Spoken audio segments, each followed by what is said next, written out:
Okay, welcome back to another Hanging with Mangg. I am Mangg, and you're hanging with me. That is what we're doing. Yeah, I actually, to be honest, and I like to be honest. I feel it's good. Feels good to be honest in life. I actually really struggled picking a game to just play today for this video. I haven't been playing a whole lot. I've just been mostly kind of sitting here watching Breaking Bad, binge watching that, and not really playing anything. So it's been uneventful, I guess, in that aspect. I thought about doing Duelist again, but I just did that last week, I think. And I don't know. I haven't really been playing much Witcher. I just haven't been playing anything. Yeah, but this week we finished up Her Story, which was very cool. We're gonna have to look into some more indie games like that. We did do a Duelist video. We did a Sherlock Holmes video, which went about as expected. Did the Mangcast. Let's see, yes, that was okay. Yeah, I think that was about it, to be honest.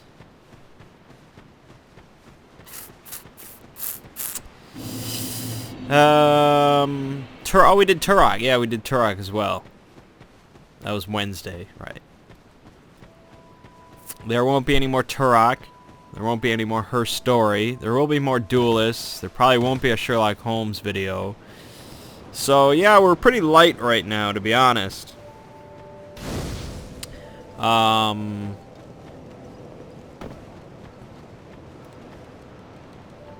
may look into some other indie game I could play that is not expensive. I would like that.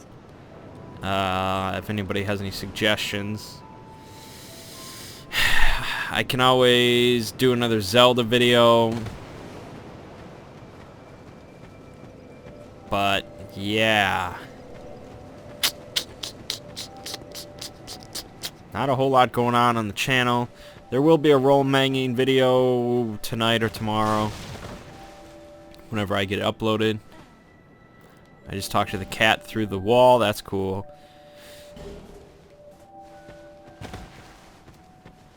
And life will go on, I guess.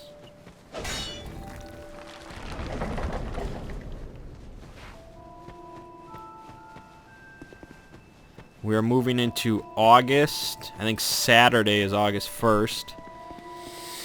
So, if you want to get in on the Patreon to suggest a game for me to play during the month of August, now would be the time. As it stands, it seems I'm going to have 2 viewer requests for August. So that's always good. That fills up the schedule a little bit. Tiny bit.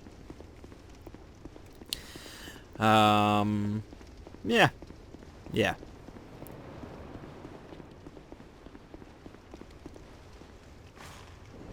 I've really just been, I don't know. I would really love to do something with board gaming. Like, I really am into it. But it's tough, man. Like, no matter what you want to, like, if you want to do anything involving board gaming, you pretty much have to play a lot of board games. And unless you're sticking to solo games, of which I really have no interest, you have to play them with other people, and it's tricky.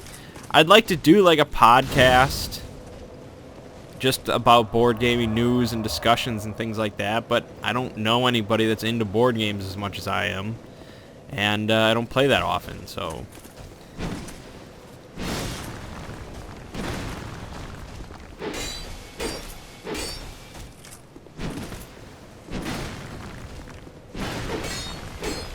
I mean, I had the board Mangg series, which was kind of a rules video, gameplay video, review video.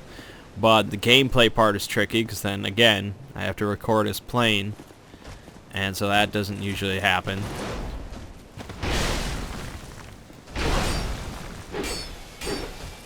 Basically, it all revolves around just playing board games, of which I don't do that much.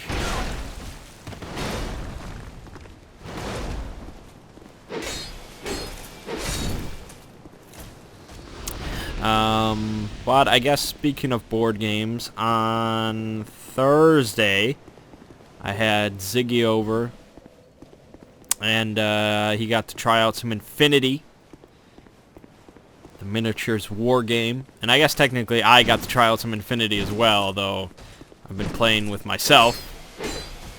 And so we kind of just went through the basic starting scenarios from the starter set, just to kind of get a feel for it. Jesus Christ. And it starts off very basic, and my rules explanation was a bit hasty, I guess I would say. I really should have just gone through the book and just been, you know, just explain the very basic concepts. But it's kind of like in the Matrix, you know, when what was his name, was like Tank or something like that. You know, he was the operator, and he's got to teach Neo.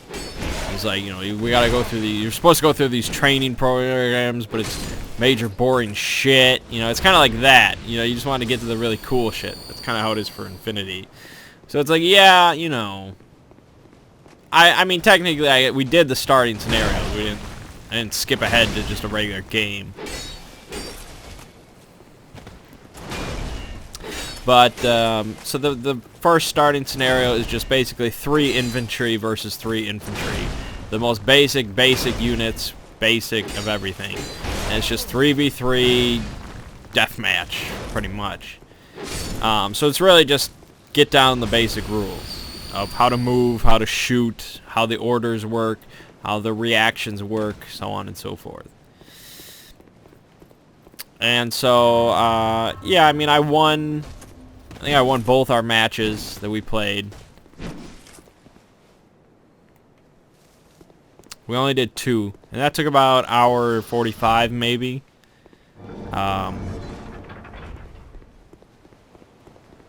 And the second match is pretty much exactly like the first one. You just get an extra guy who's a different unit, and he's your lieutenant. And so the starting scenarios are just basically like, you start off with the 3 basic guys, then you add one thing, then you add one thing, then you add another thing, and then finally you add another thing. And then okay. And even when you're done with the 5 starting scenarios, you're not like tournament ready, you know. You're far from that, but you have enough to really kind of make your own games. I wasn't counting shit. Nope. So yeah, I won both games, but I thought it was cool. I mean, like I said, it was not, for as far as playing with myself, I've been kind of using all the troops and doing more shit and stuff, so this was a step backwards, but it was definitely cool to have another person there, obviously. And so yeah, I want to play more. I want to do more Infinity stuff. And he seemed down to play some more sometime. And so it's all good. It's expensive as hell, but it's all good.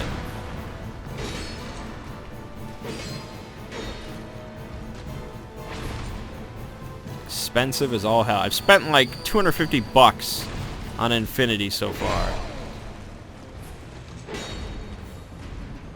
That's a lot.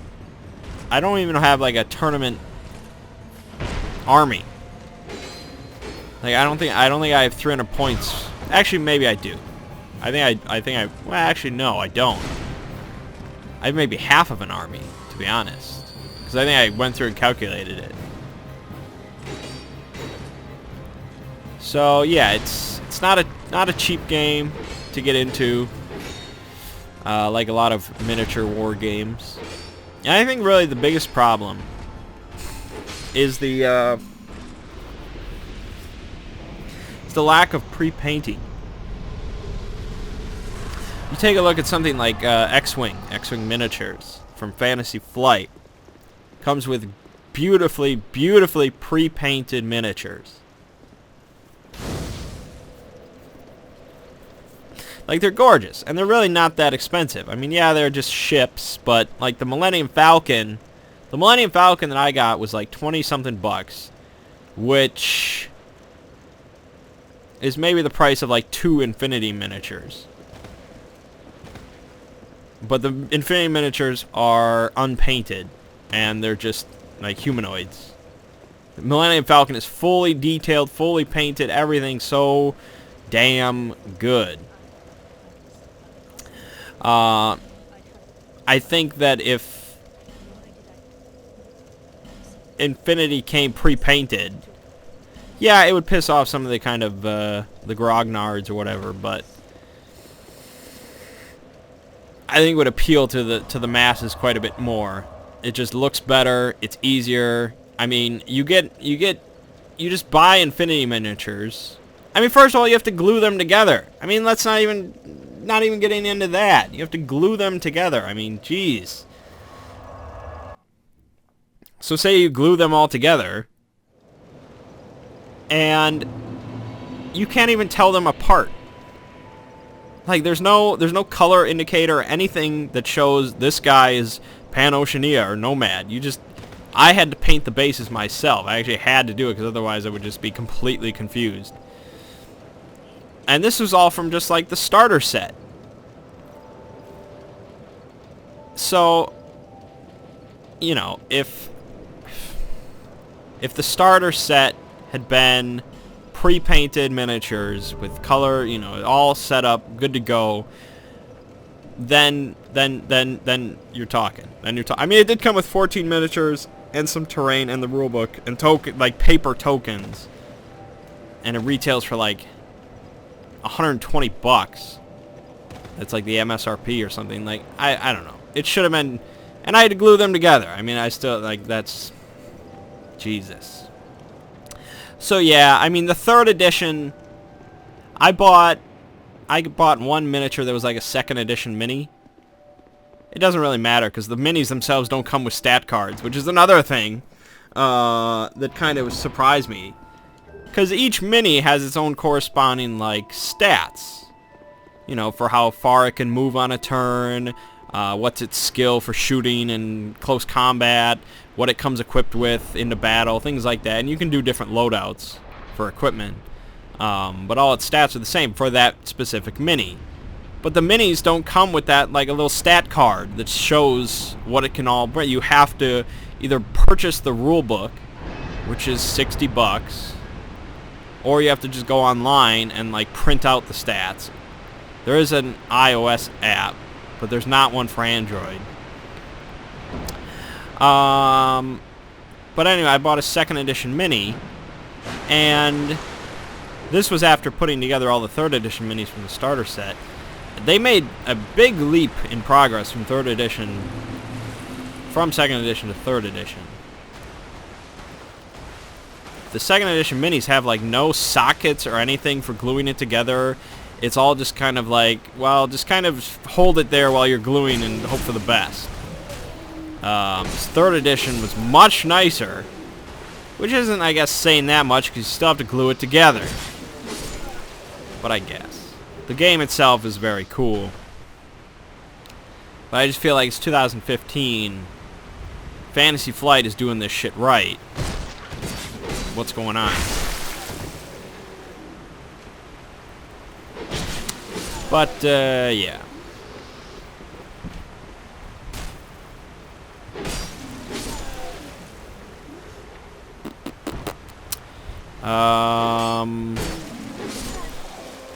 And then today for board game day, we just had 3 people again. Hopefully soon we'll get back to more normal stuff. I'm itching to play Cosmic Encounter. It's just, So we played some Jungle Speed. Jungle Speed's great because I'm actually decent at that game, which is very nice. So we played some Jungle Speed. I won like both games. And then we needed like just like a 60-minute 3-player game. And so I didn't even choose. I don't like choosing. I'll shoot something down if I just don't think it'll work. If I don't think they'll enjoy it or something like that. But I let other people pick. So they grabbed Steam Park. And we played that with 3. And Steam Park it's a family game. It's a family game. I didn't really buy it for this group. I bought it for my family game night. But they pulled it out because it has you build a Steam Park. You build like an amusement park, which they thought it was going to be like Roller Coaster Tycoon. It's not like Roller Coaster Tycoon, although that game would be amazing. I don't think that exists, but it should. Something like Castles of Mad King Ludwig, but like Roller Coaster Tycoon. Make that shit. But yeah, it's definitely a family game through and through. It's not that complicated. It's not really that in-depth. It's one of those games where it's like halfway through your first game, you're going to understand how everything works. You're going to know exactly everything that's going to go on, everything that really can go on in the game. And so there's not a lot of depth there. I don't really see it having a great amount of longevity. I don't know how much I would play it. But it works. I mean, it's definitely not boring. There's definitely some thought involved into what you're doing. Basically how it works is, the interesting part is the first phase of every turn is like a real-time dice roller.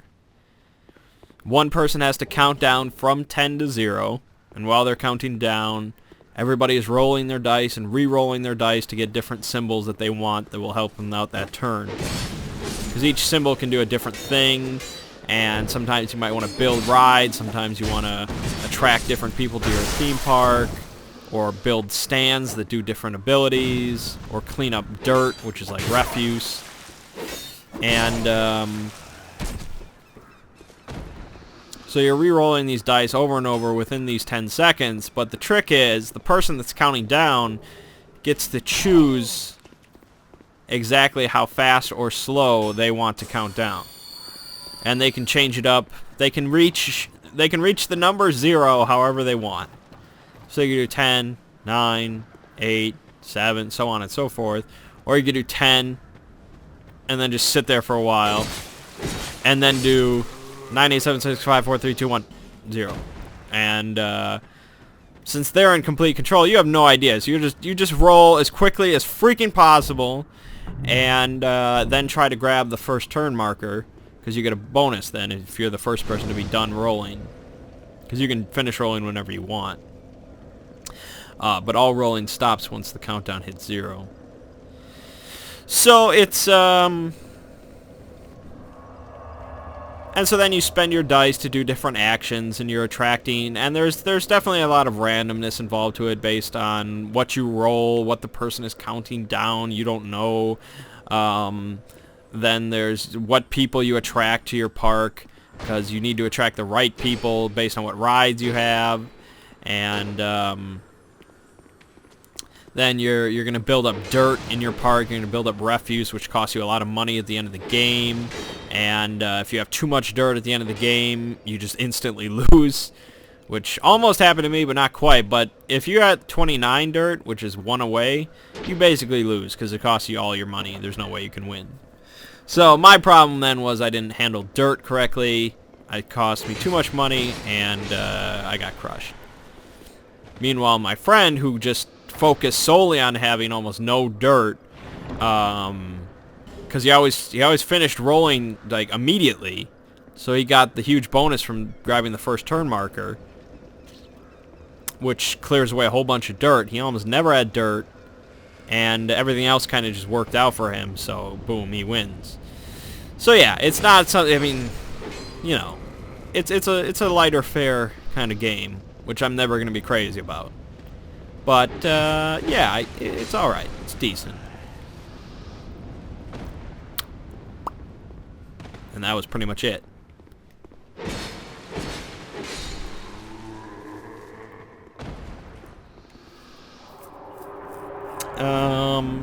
What else?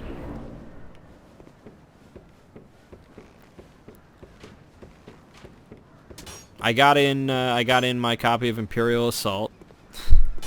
So I got to unbag and knock out all the chits and look at all the minis and set it all up, and I got to look at all that. Very interesting. Jesus. It's definitely very similar to Descent, which is what I kind of knew. I was kind of worried about. It is very similar to Descent, but yeah, there's some small improvements, and I'm like, oh, okay, that's good. Like, in Descent, heroes can die an unlimited amount of times. They can get knocked down over and over and over and over and over and over and over again, and players will kind of use that to their advantage. They'll base some kind of strategies around the fact that they get knocked out over and over and over. I think maybe the Overlord gets some benefit if that happens, but I don't remember exactly. But anyways, in Imperial Assault, you can only get knocked out twice. After you get knocked out twice, you're done. You're out. Which is interesting, because usually player elimination is not a thing in modern gaming. Especially for something like this. So I was shocked to see that. But also, I think that's a positive change. But from what I hear about Imperial Assault, even more than Descent, is that the Overlord player kind of has to hold back. He kind of has to restrain himself a little bit just for the sake of having entertainment for everyone. Which is fine with me, because it's kind of meant to simulate D&D a little bit. Like it's meant to simulate an RPG. That was the whole idea. So I'm not upset with that. I think if you have people that go into it and just, I'm gonna crush you all, and you're no mercy, like, yeah. And that's probably not good, because if you have a DM that's like that, that's bad news. Yeah, it does seem very cool. Obviously, I'm a fairly big Star Wars fan. I like Star Wars because I like sci-fi stuff. And so this has all that kind of stuff. It has blasters, it has lightsabers, it has, you know, the Force, it has all sorts of cool stuff. And, yeah, I want to play it. I also want to play Descent, but now I am into a kind of a tricky decision. Because I feel like if I'm going to play one, why would I not play Imperial Assault? It's got the sci-fi theme, which I like a little bit more, and it's got some small improvements over to Descent. It just seems kind of a no-brainer, which is unfortunate. But what are you going to do, I guess? Now, Descent has more expansions, but that's not really part of the equation here.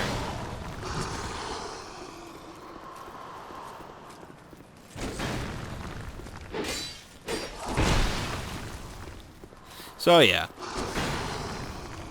the Imperial Assault right now, I don't know if like the next printing won't, or what it says that it includes the Luke Skywalker and Darth Vader like ally packs.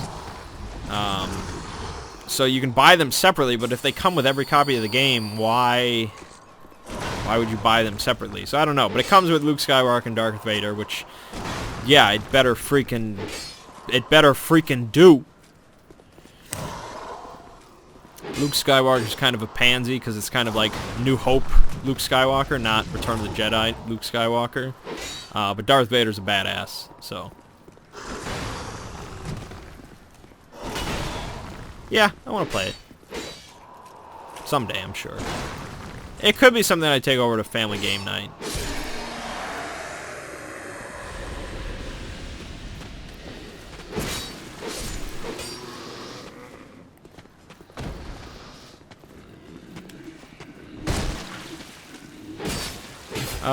Yeah, so, let's see then. Tuesday, I went and saw Ant-Man at the Bistro. We had a decent-sized group for that. That was good. What was I going to talk about? If I had a lot of room in the Mangg cast, I was going to talk about. I think I was going to talk about like the previews I saw beforehand. But now I don't know if I remember any of them. There's like the Everest movie or whatever. But if I'm going to watch any mountain climbing movie, it's going to be Vertical Limit. Because it's got that chick in it. I want to say her name is like Robin Tunney or something like that. I'm probably getting that wrong. But when I saw a movie when I was like 13, I was like, yes. Yes! I want to go mountain climbing now. I never did, but I also didn't have a girl like that involved, so... Even though I think she was like the main character's sister. Anyways, that movie was kind of cheesy because it had like Scott Glenn in it, and I think his like wife was like frozen in the mountains, and he ended up like finding her, and it was weird. I remember that. I don't know, I haven't seen the movie in a long time, but I really have not much interest in mountain climbing.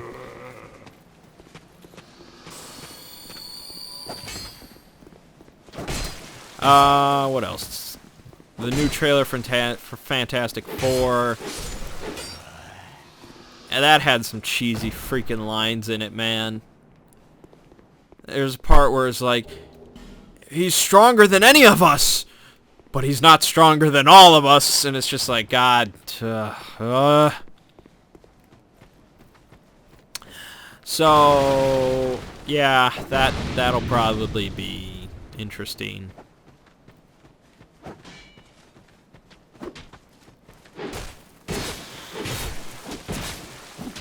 What other trailer did I see? Oh, man, there's like 6 of them. How can I not remember any of them? Oh, Goosebumps. Yeah, my friends and I were talking about the Goosebumps trailer.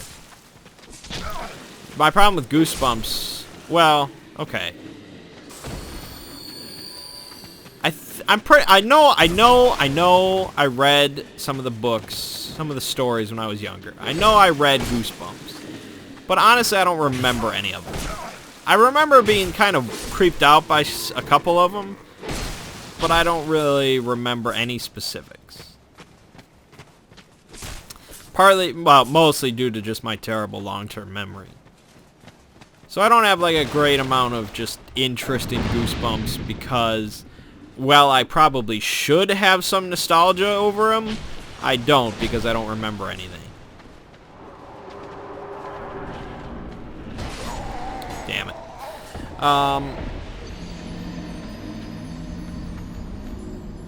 But the trailer, I don't know. It just seemed like, because I remember being creeped out by the books, but I don't know who's going to really be creeped out by the movie. It seems just way too kind of family-friendly. It seems like something that would have aired on ABC Family at some point. Like, that's kind of what it, like, just kind of just goofy and Jack Black. And, yeah, there's, like, monsters involved. But it's all so cartoonish because it's a movie. And that's a very tough line to kind of get into. Where I'm sure it wasn't easy for the director and the writer and stuff to be... And the creature designs and all that to be like, how do we make this creepy but not, like, horrific? Because that's a fine line. You get too close to horror, then it's not really a family movie. It's a horror movie. Which is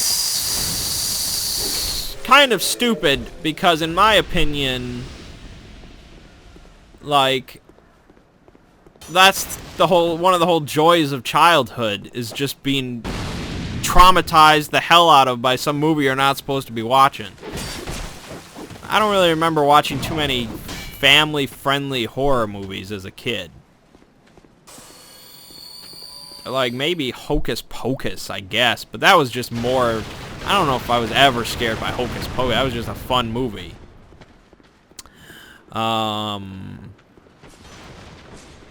Like, my childhood consisted of watching Return to Oz. I mean, that's...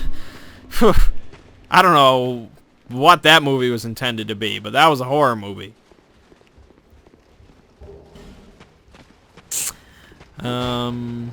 Yeah, so I don't know. I think it'll just because we're living in a very sensitive time right now. So, you know, in the 80s, whatever, you could get away with Return to Oz. But nowadays it's like, no, this has to be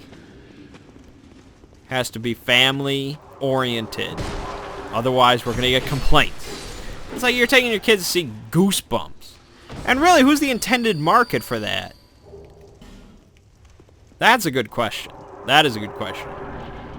You'd think it would be people like me that read Goosebumps as kids and are like, oh, let's go see Goosebumps the movie. In which case, it should not be family friendly. Well, not really family-ish at all. Because it should just be like, remember all that fucked up things from Goosebumps? Like, look here, now it's in the movies. It's in the movie.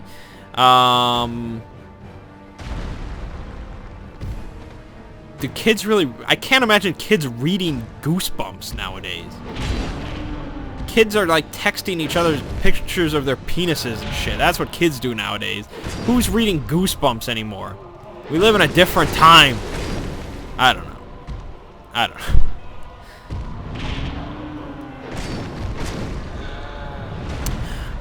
So yeah, I wasn't crazy about that trailer,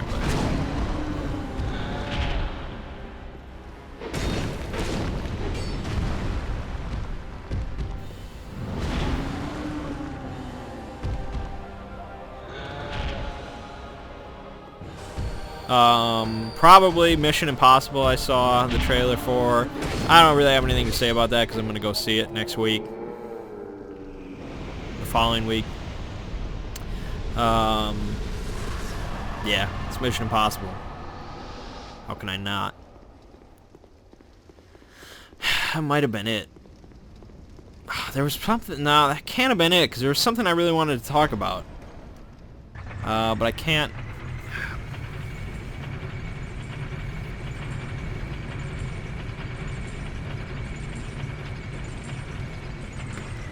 I just look up upcoming movies real quick.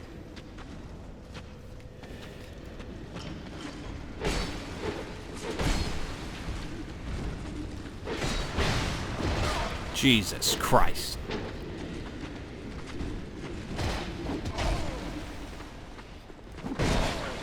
Well, let me handle these problems.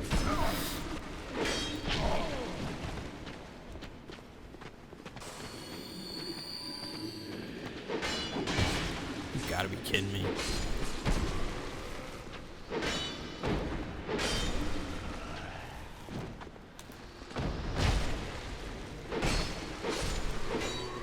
Okay, thank you. Oh, we might have saw... No. No, I can't imagine. I want to say we saw a trailer for Pixels, but... Maybe I'm just... Maybe I saw a trailer for Pixels at some point, and I just... It fills my memories.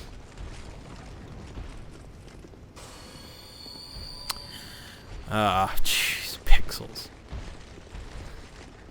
Like there is a movie, or there is a concept for a movie that exists that is for my generation, that is filled with retro nostalgia goodness about video games and 80s and all that. It's called Ready Player One. Hopefully they do make a movie out of it, but it's not Pixels, that's for damn sure.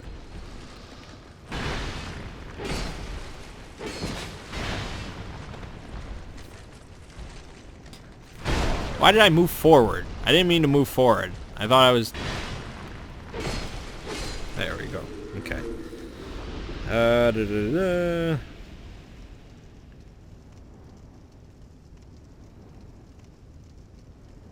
No, I don't see anything else upcoming that I would have seen. There's apparently a movie coming out called The Gift, which Ziggy and I were laughing our asses about. For those of you that remember the Artemis campaign. I'm pretty sure I talked about that in that I had to use the word The Gift. It's just really kind of funny.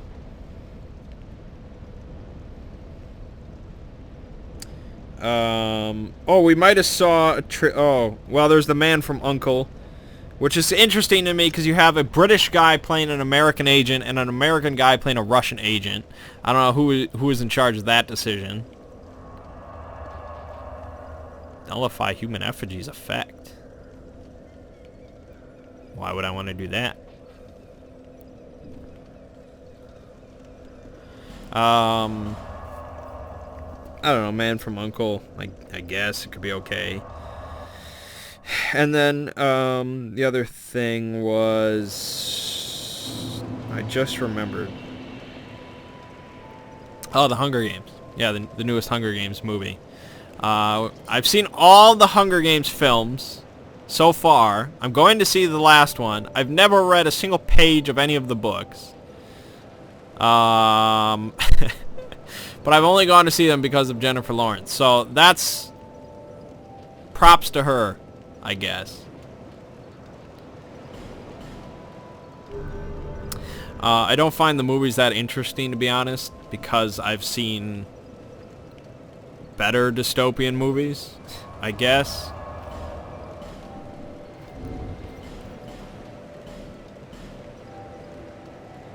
It's just like a conglomeration. It's just an amalgam of so many other ideas just smashed together. I've never found them that compelling because I feel like I already know how it's going to end.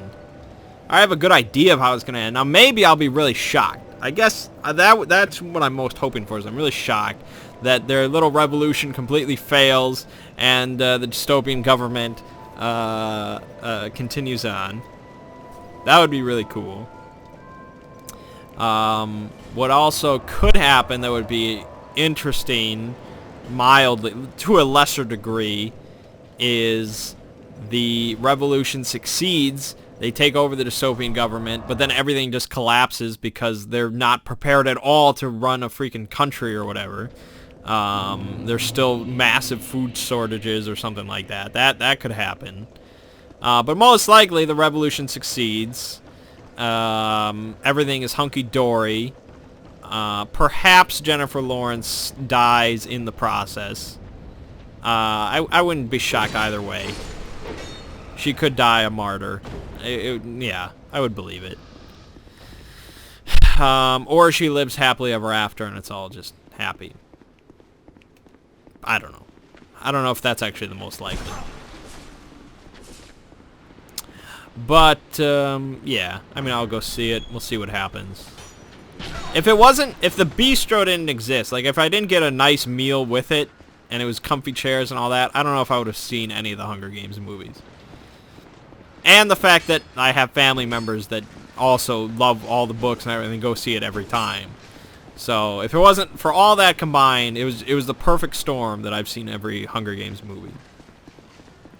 I've also seen The Maze Runner and Divergent and the Divergent sequel. So I've seen all these young adult movies just because of my family members, pretty much, and the bistro, and usually attractive women. The Maze Runner, I don't know why I saw. I guess whatever.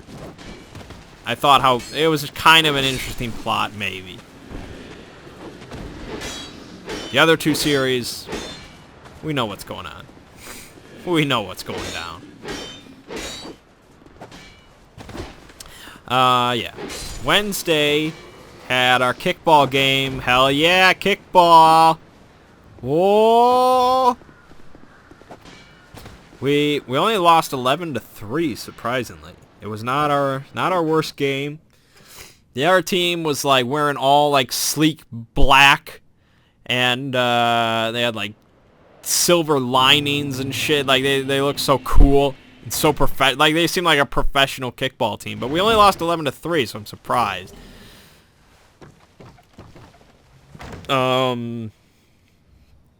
But yeah, they were just kind of better than us in every way. They were more athletic. They had more fun. They had walk-up music. They had more attractive women on their team. It was just all around. We couldn't compete.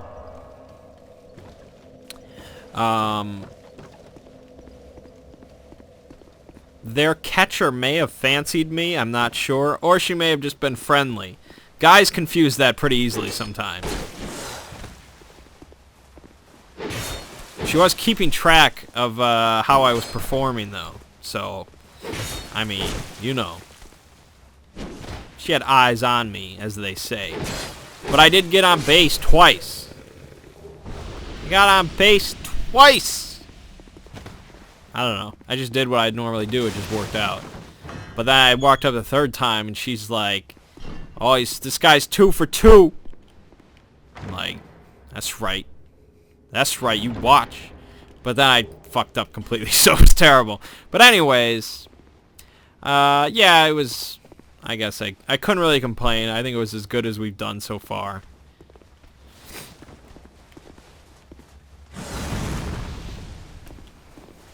This is gonna hurt. Yep. We only have 2 more kickball games, so that'll be... I think I'll be okay with it being over. I just... Yeah. It's kind of a hassle. If it was like a 5-minute drive away, maybe it wouldn't be as bad, but 15 minutes there and back on a Wednesday evening is just like, ugh. Fortunately, it has not been, like, every time our games have come around, it has not been like a scorcher or anything. It's been relatively comfortable. Otherwise, I don't even know if I would go.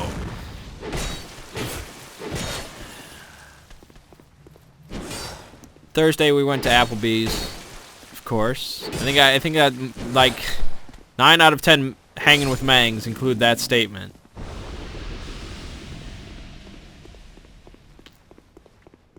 And I decided to wear my Justice for Michael Brown shirt, because why not? I like to stir up trouble. If I would have known that I was gonna walk in and my favorite waitress was gonna like walk past me, I probably wouldn't have worn it. Which is something that I could have planned for, but I didn't. So yeah, I walk in, she walks past me, and she smiles at me. And she still says, hey. I'm like, wow. Uber friendly. I mean, she's got a boyfriend. She has no interest in me whatsoever. But she's still that friendly. Mad props.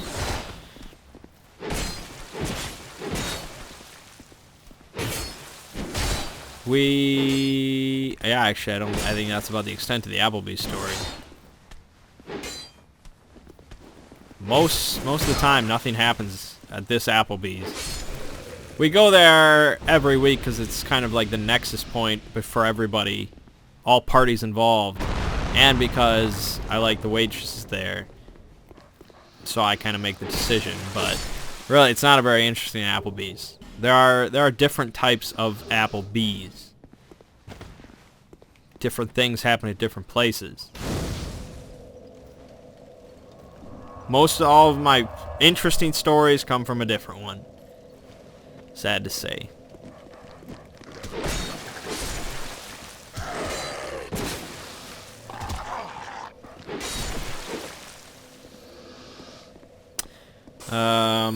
Friday we went to Binary.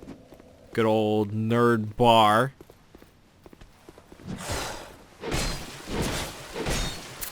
And, yeah, it was me, one of my buddies, Ziggy, and his wife. And we were just kind of sitting there chilling for a little while, and it's like, okay, well, we're here, we should play something. He had brought his copy of Skull. I had brought Jungle Speed. So we sat down at a table to play Jungle Speed. And we were playing for maybe like 2 minutes or so, when suddenly Ziggy's wife just decided she didn't care for this game. And unlike some people, she will not hide the fact that she doesn't care for a game. She'll make you aware.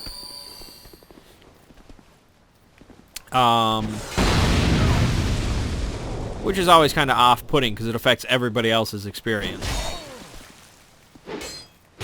And to be honest, I don't think I can name a single game that she enjoys.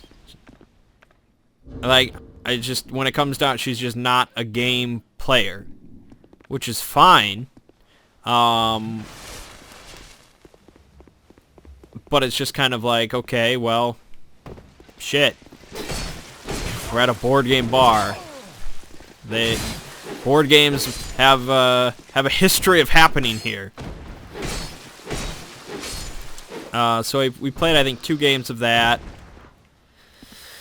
And then we moved on to Skull, which she just sat out. She just played Hearthstone on her phone. And I want to say I won both games of Skull. I had a good night.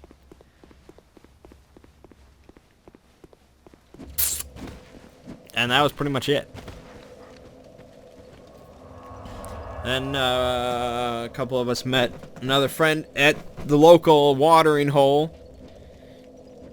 We sat there for a little bit, ate some food, and that was that.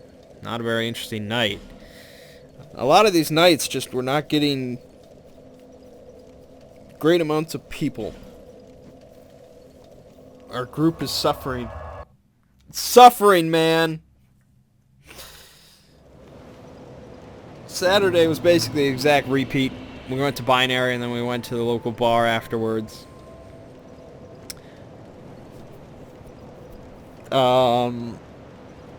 Except at Binary we didn't even play anything. We just kind of sat there chatting for a while and then we left.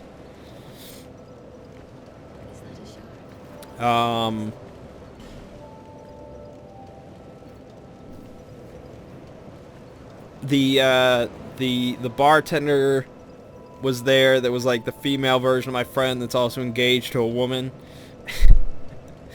I didn't even bother attempting to make conversation. It's just like, no, it's not worth my time or my life. It's not going anywhere.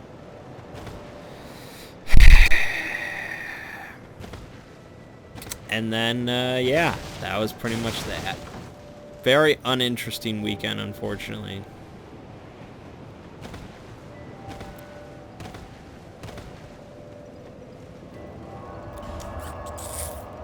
Not what you want to hear.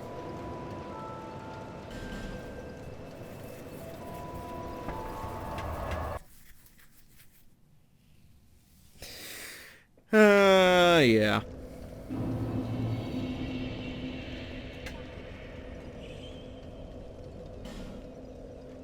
Apparently, I am now 50% fluent in French, if you're curious.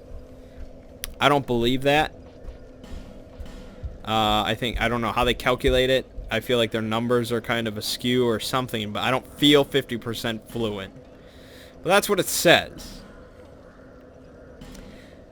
I feel like if you give me like a basic document, like if you have like a 3rd grader write out a paper in French, I could probably translate most of it. But if you had that 3rd grader talk to me, it'd be a bit trickier. Like, I feel like French is a tough language to like listen to. Well, no, it's an amazing language to listen to, but it feels rough to translate because so many words sound so similar. Like, English feels pretty distinct. Each word has its kind of own sound. Now, there are a lot of words in English that mean different things and sound like that, there, and, you know, things like that. But French, there are just some words that have, like, 4 different meanings, and a lot of, like, contracted phrases that just mean different things but sound like... There's a contracted phrase that sounds exactly like just a word, and so you have to use a lot of contextual clues. And so in text, if you're just reading it, it's like, okay, I can just translate this. But in rapid fire conversation, it's just like, oh, slow down. So yeah, I'm a bit a ways from that. But it's cool. I'm enjoying it. I pretty much, like, my routine is I get home from work, I work out, and then I do my French. So it's kind of like I get money, get paid, and then I work out my body and my mind. You know, it's all just, it flows. So yeah, I'm a ways away from traveling to some remote hamlet of France, but I want to say, you know, I could go to Paris, but I think anybody can go to Paris and get by. I believe there's a couple French restaurants around here I'd like to go to at some point, but I wonder, like, I really wonder if any of the waiters there speak French. I want to say I doubt it, but I want to be optimistic and be like, of course they speak. It's a French restaurant. But if I go to Olive Garden, ain't nobody there that speaks Italian. Maybe one person, but I don't know. But that's like a chain, whereas these French restaurants are kind of few and far between. So maybe, I don't know.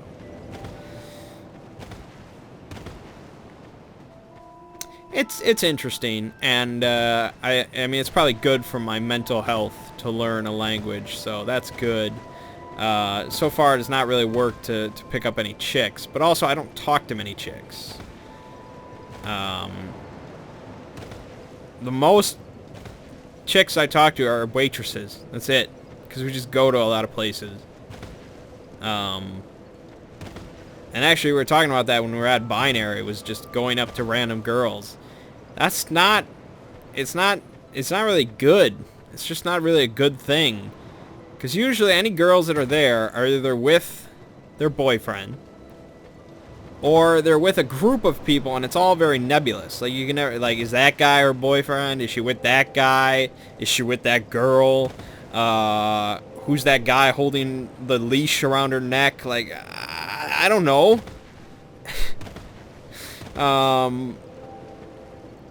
Really, you want like the holy grail of just a few chicks just together, but just going over there and just interrupting their conversation.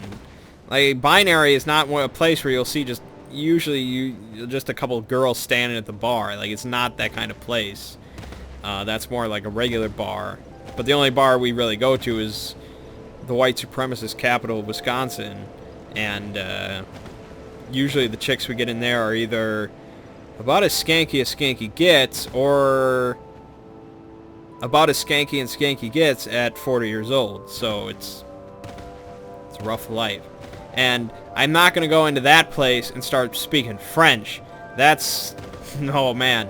That's not going to go over well. I'll get thrown out for being some communist bastard. That's what they would think. They don't know any better. Yeah. I mean, if I was really adventurous, I'd join like a French club or something, or hang out at like Bastille Day. But I feel like then I'm competing with other French speakers. That's no good. That's not what I want to do. Anyways, I think that's about it for this week. Sorry it was not more interesting. I try. Actually, no, I really don't try. I just kind of see what happens, and then if something interesting happens, I can tell you about it. I don't go out of my way for you guys. But, yeah, you never know. You never know. My name is Mangg. This has been Hanging with Mangg. And, au revoir.